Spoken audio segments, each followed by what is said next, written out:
Boa noite, meus irmãos. Para a alegria de muitos, espero, e tristeza de poucos, aqui estou de volta, dando palestras nesta casa, no nosso humilde grupo dos aprendizes da fraternidade, e que possamos em mais este findar de ano nos reunir, poder estarmos juntos em mais uma palestra, ou como muitos chamam aqui nesta casa, um breve bate-papo, uma breve exposição em que trocamos ideias, trocamos pensamentos, claro que à luz da doutrina espírita e principalmente à luz do Evangelho. Então, que neste momento possamos fechar os nossos olhos, elevar o nosso pensamento em direção ao plano mais alto desta vida, em direção a Deus, nosso Pai, que sempre nos recebe de braços abertos, nos acolhe em seu peito, nos acolhe em seus braços e em seu coração, e nos consola, nos encoraja a seguirmos em frente, em que pese os desafios, em que pese as dificuldades, em que pese os caminhos estreitos em que nos deparemos. E nós também o agradecemos pela oportunidade de nos encontrarmos com Ele, de nos sintonizarmos com Ele, pelas oportunidades que Ele nos oferece de crescimento, de amadurecimento, de sustentação e de aprendizado do nosso espírito, pelas experiências que vivenciamos que forjam e lapidam a nossa alma. Senhor, que em mais o findar deste ano e o iniciar de um novo ciclo para nós, que possamos nos fortalecer, Senhor, como autênticos, como fiéis espíritas, como fiéis cristãos, nesta seara bendita, onde há muito trabalho e poucos trabalhadores.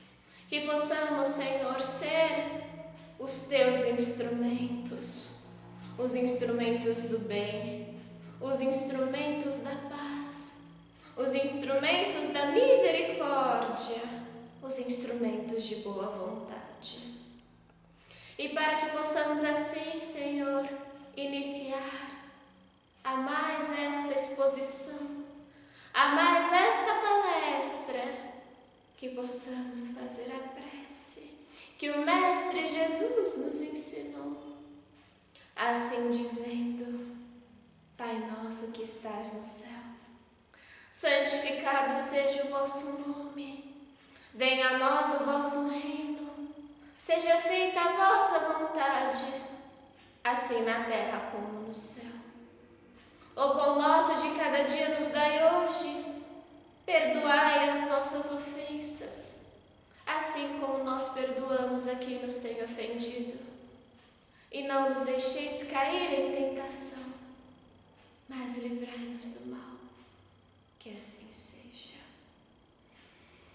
Bom, meus irmãos, hoje eu irei falar sobre os trabalhadores de boa vontade. Mais do que isso, diria que esta exposição será como uma continuação de uma das primeiras palestras que eu apresentei nesta casa, sobre os trabalhadores do Cristo. Eu sei, é uma continuação um pouco atrasada? Mas, como a célebre frase recordar é viver, naquele momento nós debatemos um pouco sobre o que é ser cristão. Ou melhor, o verdadeiro significado do que é ser cristão. Afinal, o que faz de cada um de nós discípulos do Mestre? Como reconhecer os verdadeiros cristãos.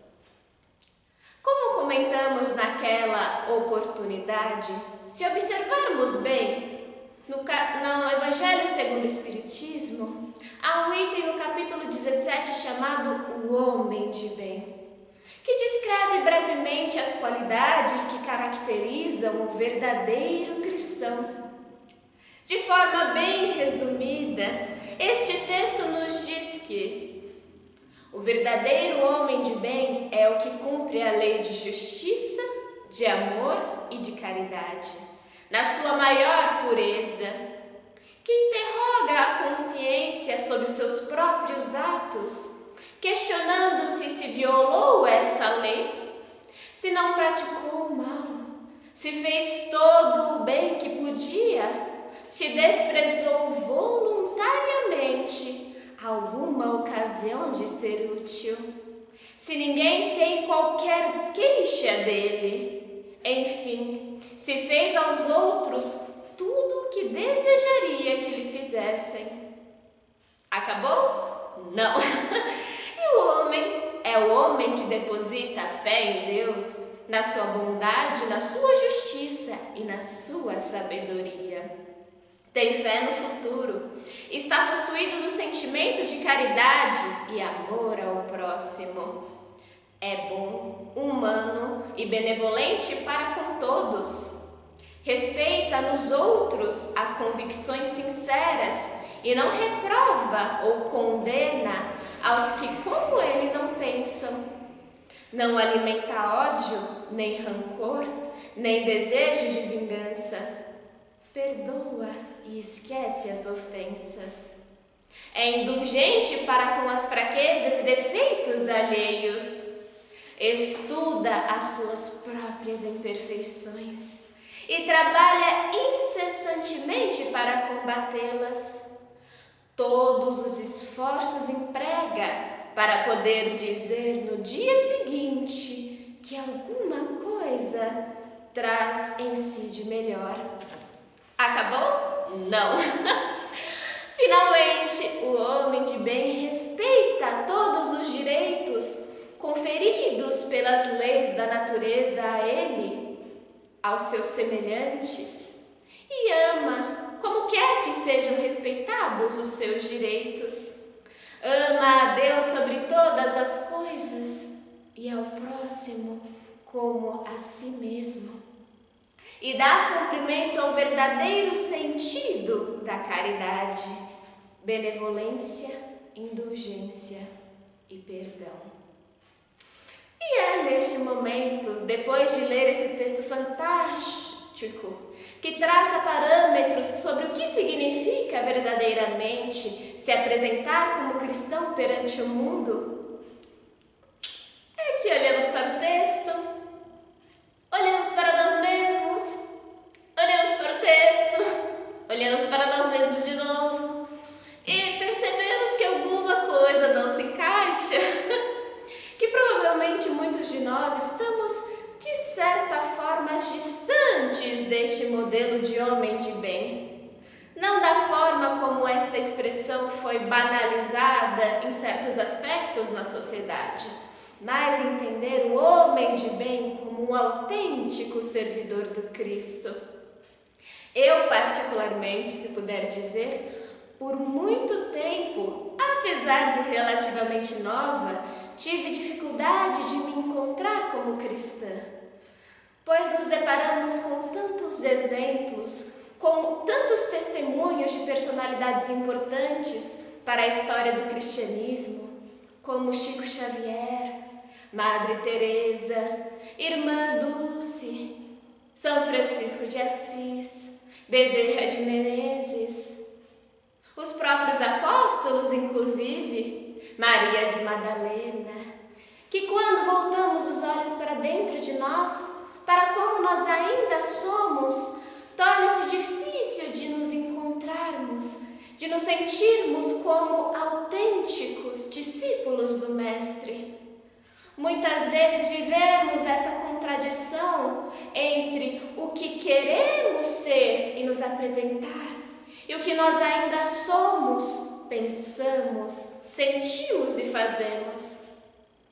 E talvez uma das razões para que tudo isto se dê seja pois, apesar de existirem diversas definições mundo afora sobre o que significa ser cristão, inclusive essa que o Evangelho segundo o Espiritismo belíssimamente nos traz, ainda temos dificuldade de apreender o verdadeiro significado desta posição.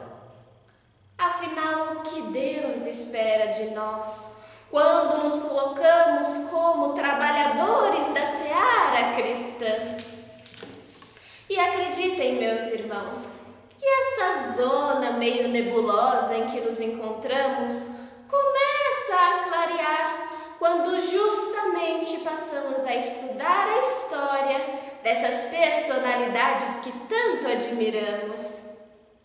Não da forma idealizada como muitas vezes nos é contado, e sim de forma real, quem elas realmente foram e o que passaram para chegar à condição que as conhecemos. Peguemos os apóstolos, por exemplo, os grandes escolhidos pelo Mestre para serem os continuadores da missão de propagar a boa nova para a humanidade. Não é pouca coisa, pelo visto.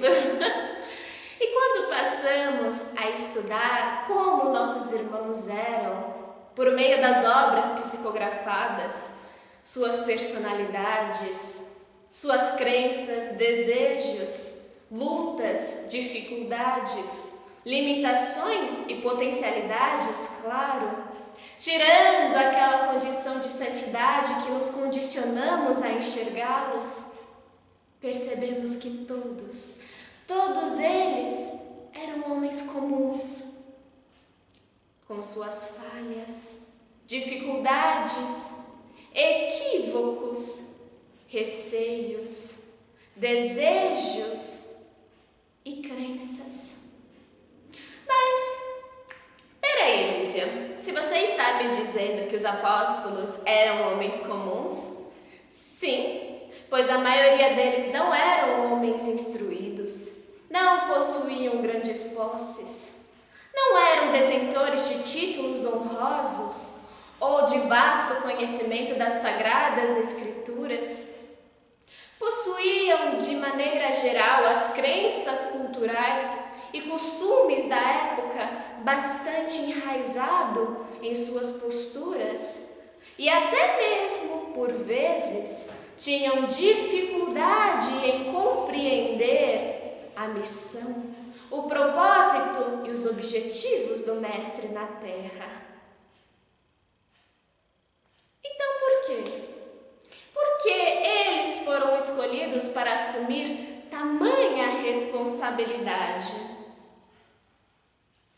Qual era o diferencial de nossos irmãos? O que eles demonstravam para ser confiada esta missão, esta responsabilidade?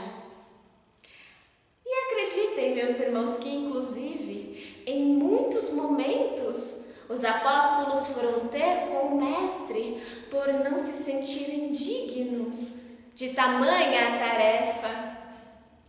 Em certa noite, narrada no livro Jesus no Lar, psicografado por nosso irmão Chico Xavier, enquanto Cristo discorria sobre a glória reservada aos bons, os apóstolos confidenciaram com ele suas inseguranças em servir a boa nova.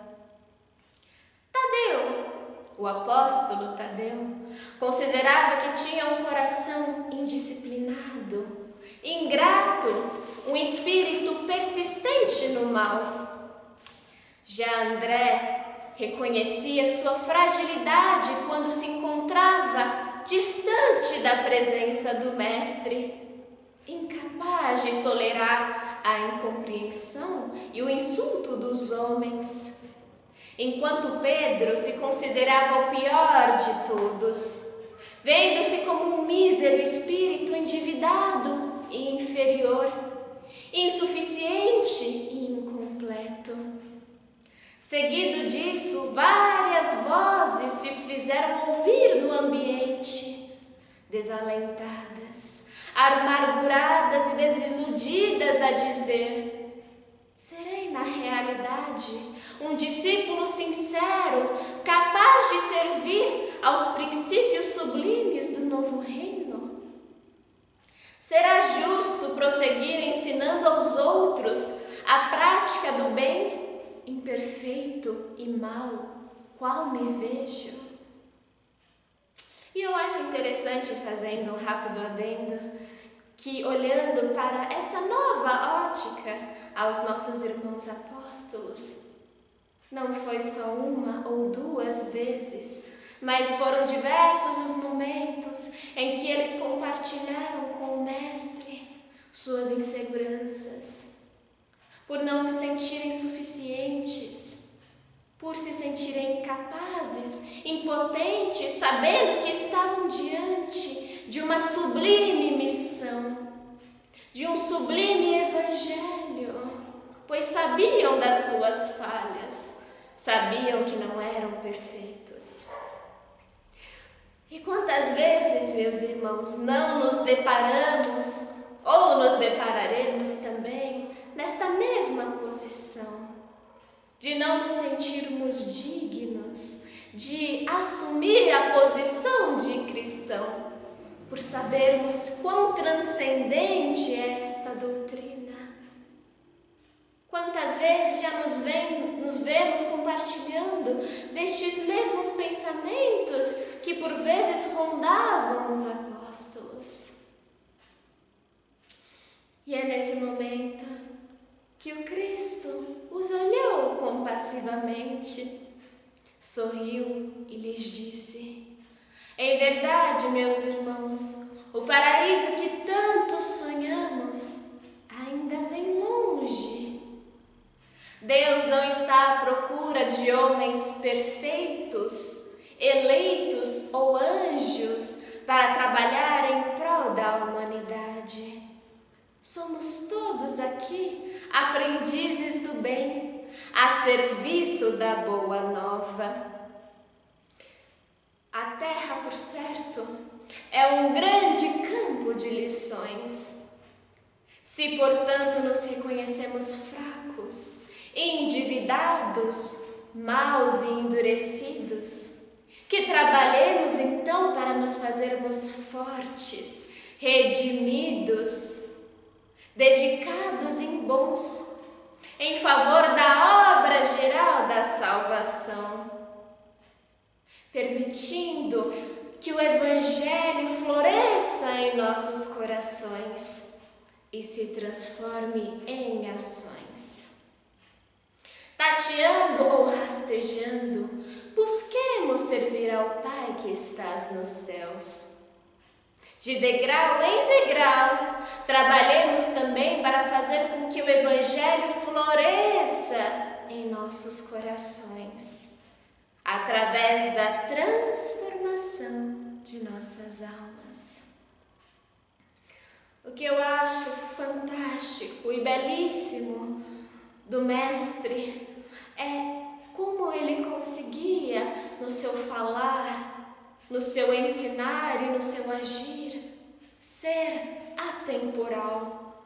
Pois da mesma forma que ele consola, encoraja e estimula os apóstolos a seguirem em frente, a darem cumprimento à sua missão, sabendo e reconhecendo que eram homens falhos, que tinham suas dificuldades, que tinham suas limitações, derivadas principalmente de seus próprios defeitos. O Mestre também reconhecia o potencial de nossos irmãos e de cada um de nós de sermos grandes em nosso fazer como cristãos.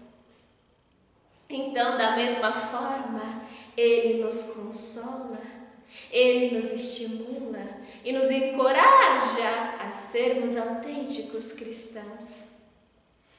Por esse motivo, o Cristo costumava dizer aos apóstolos que uma das primeiras qualidades a conquistar no coração, para que se sentissem plenamente identificados com a grandeza espiritual desta tarefa, era serem fiéis a Deus e terem disposição íntima para servir, como também podemos chamar de boa vontade. No livro Boa Nova, de Humberto de Campos, assim Jesus Cristo falava: o filho de coração fiel a seu Pai se lança ao trabalho com perseverança e boa vontade. Por amor do reino que traz no coração, entrará em luta silenciosa com o meio, sofrerá os tormentos com heroísmo espiritual, plantará uma flor onde haja um espinho, abrirá caminhos, mesmo que estreitos, cavará pacientemente o solo para que surja uma gota de água onde queime um deserto. Do íntimo deste trabalhador brotará sempre um cântico de alegria, porque Deus o ama e o segue com atenção. E foi deste modo que os apóstolos seguiram trabalhando, não só em prol da transformação e conversão dos homens, mas sim e principalmente da transformação e conversão de si mesmos. Respondendo aos questionamentos anteriores do porquê eles foram escolhidos pelo Mestre, podemos afirmar que, entre outras razões, foi porque eles eram fiéis a Deus, fiéis ao Mestre e fiéis à Boa Nova. Fidelidade no sentido de serem sinceros, íntegros, perseverantes, leais e dedicados, pois eles dispunham de boa vontade para dar cumprimento a essa difícil tarefa, apesar de não serem perfeitos, apesar de suas dúvidas, equívocos e falhas. Acompanhando toda a trajetória de nossos irmãos, perseguidos, humilhados, mortos, percebemos que de fato eles souberam ser fiéis, transformando sua angústia e martírio em um cântico de amor, de glorificação e honra a Deus nosso Pai. Então, meus irmãos, acima de tudo, Deus espera que sejamos fiéis a Ele em nosso falar, em nosso agir, em o nosso pensar. Ser cristão é certamente uma construção paulatina do ser espiritual. Nós, aprendizes desta religião que clama amor, que representa o amor, estamos nos construindo diariamente como cristãos e nos descobrindo como filhos de Deus, viajantes deste universo, à procura de nossa salvação, à procura de nossa transformação, à procura de Deus, nosso Pai. Jesus mesmo dizia: bem-aventurados aos que ouvem a revelação de Deus e lhe praticam os ensinamentos. E para finalizar, meus irmãos, como nosso querido Chico Xavier costumava dizer, e para mim esta é uma das frases mais impactantes que já ouvi em minha vida: o Cristo não pediu muita coisa, não exigiu que as pessoas escalassem o Everest ou fizessem grandes sacrifícios. Ele só pediu que amássemos uns aos outros. E agora, complementando esta frase por meio desta palestra e vendo o contexto em que nos circunda, em que estamos finalizando mais um ano difícil para muitos, ou diria desafiador ou fora do usual. E estamos iniciando um novo ciclo de aprendizados, onde tradicionalmente fazemos as promessas do que queremos para o ano que vem, ou o que queremos melhorar em nossas vidas ou em nossas posturas, que além de amarmos uns aos outros, que possamos também ser fiéis a Deus. E neste momento, meus irmãos, depois desta pequena exposição, deste pequeno bate-papo que fizemos uns com os outros, que é sempre bom, debate construtivo, que possamos agora, neste momento, nos sintonizar com o Criador e falarmos com Ele, abrindo os nossos corações. E assim, Pai, nosso amado Pai, aqui, Senhor, nos ajoelhamos diante de Ti e glorificamos a Tua construção. Glorificamos as Tuas leis e os Teus desígnios na terra. Senhor, perdoa a nossa ignorância, perdoa nossas falhas e nossos equívocos. Ainda, Senhor, estamos nos descobrindo como Teus filhos. Estamos nos descobrindo como co-criadores deste universo.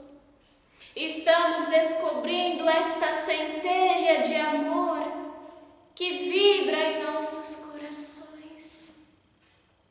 Como filhos pródigos, Senhor, nós fazemos a viagem de retorno à procura de Ti, à procura de encontrar este Pai, que é de todo amor, justiça, misericórdia e perfeição.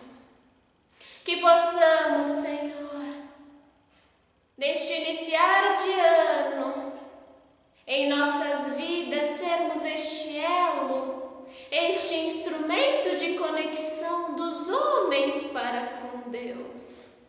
Que possamos, Senhor, ser fiéis a Ti, como muitos, como os apóstolos e aqueles que tanto admiramos, aprenderam a ser. Que possamos, Senhor, sermos testemunhos verdadeiros do Evangelho Redentor, transformando nossas vidas em um cântico de amor a Deus, de amor e fidelidade. Só podemos, Senhor, lhe agradecer pelo nosso respirar, pelo nosso viver, por nossa existência, pelas dificuldades e desafios que nos deparamos, pelas oportunidades que o Senhor nos oferece de nos engrandecer, de transcendermos em vida e existência. Obrigado, Senhor, por apesar de reconhecer nossas falhas e dificuldades, o Senhor ver em cada um de nós o potencial de sermos grandes, pois o Senhor reconhece a cada um de seus filhos, sabe quão grandes nós todos podemos nos transformar e iremos nos transformar. Então, Senhor, para finalizarmos a esta palestra, a este momento em que nos comunicamos, conversamos e abrimos o nosso coração para Ti, que possamos fazer a prece que o Mestre, nosso Mestre maior Jesus, nosso modelo e guia, que somente pedia que amássemos uns aos outros. Esta prece que o Mestre clamou para a humanidade, quando ainda nem sabíamos, Senhor, conversar contigo. Assim dizendo: Pai nosso que estás no céu, santificado seja o vosso nome. Venha a nós o vosso reino. Seja feita a vossa vontade, assim na terra como no céu. O pão nosso de cada dia nos dai hoje. Perdoa as nossas ofensas, assim como nós perdoamos a quem nos tem ofendido. E não nos deixeis, Senhor, cair em tentação. Livra-nos, Pai, de todo o mal. Que assim seja.